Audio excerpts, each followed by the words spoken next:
Yesterday, I already had this video planned out in my head while playing Horizon. I was going to praise the game for its stellar visuals, its absolutely buttery smooth performance, and epic feeling boss-like encounters with the large mechs, especially the dinosaur-looking ones, and how it all ran near flawlessly. After about 14 hours of playing, I decided it was about time to hit the sack, and right before I did, I wanted to see just how much fun everyone else was having with such a great port, such a fantastic port from Guerrilla and Sony. Then I saw the Steam reviews, where people describe their top-of-the-line, badass gaming PC turned straight potato in a matter of minutes trying to run this game. Others have it even worse by not even being able to start the game because of stuttering and crashes and are left with no choice than to refund. And then there's me, slow motion bunny hopping, headshotting bandits on ultra settings in 1440p at 69 frames a second.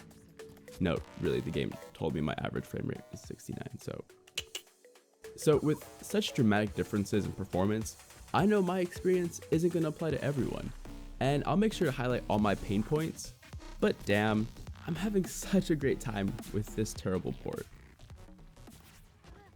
First off, for those experiencing issues, Guerrilla Games has put out a post saying that they are investigating the tech issues, so let's actually hope that they're able to do something about that. As I mentioned before, my experience with this game has been pretty fantastic. I'm able to run all the settings at max, and the frame rate remains pretty consistent in the 60 to 80 range. Sometimes I'll get dips all the way down to 40 or 30 throughout combat scenarios, but it's overall very consistent. I tried dropping my settings to high instead of ultra, but I didn't notice a big enough difference in the frame rate to keep my settings lowered. And this leads me to what I find most impressive about this port is the graphics. I mean, it looks just so gorgeous. From the forest scenery to the mechanical cave facilities, all of it just looks so crisp, and it's honestly hard to believe that this ran on a PS4 at some point. Well, at least hard to imagine it running smoothly. I remember seeing my first dino looking mech and thought my frame rate was going to go straight to the trash once all the visual effects and fireworks kicked off, but it didn't, even with all of this happening.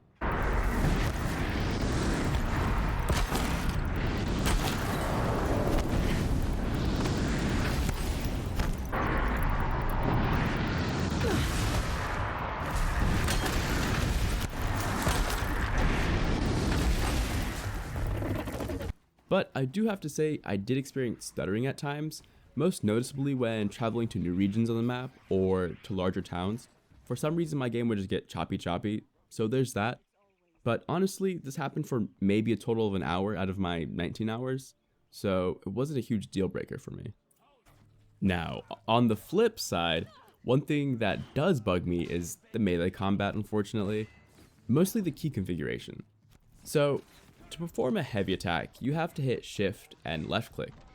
But the problem is shift is for sprinting, so a lot of the times the character doesn't respond and will just stand for a moment confused and then attack. And as you can imagine, this is a problem since dinosaurs and bandits don't like to hold still, and I cannot effectively communicate how many times I've gotten dicked on because of this without showing you. So I'ma show you.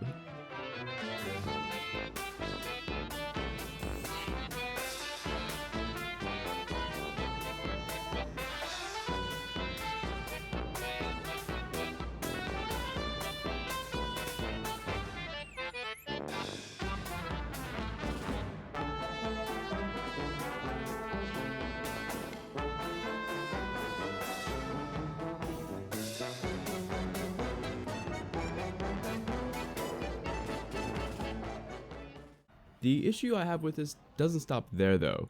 When I knock down a machine, I try to fit in as many attacks before I go for a critical attack, which is this really badass stab animation that deals a huge amount of damage. But since light attacks and heavy attacks and critical attacks are all tied to left click, the game will just default me into a critical attack, which right afterwards gets the machine back up from being immobilized, and that can drag on fights, and that's really annoying. Also, after looting, I can't always run forward instantly.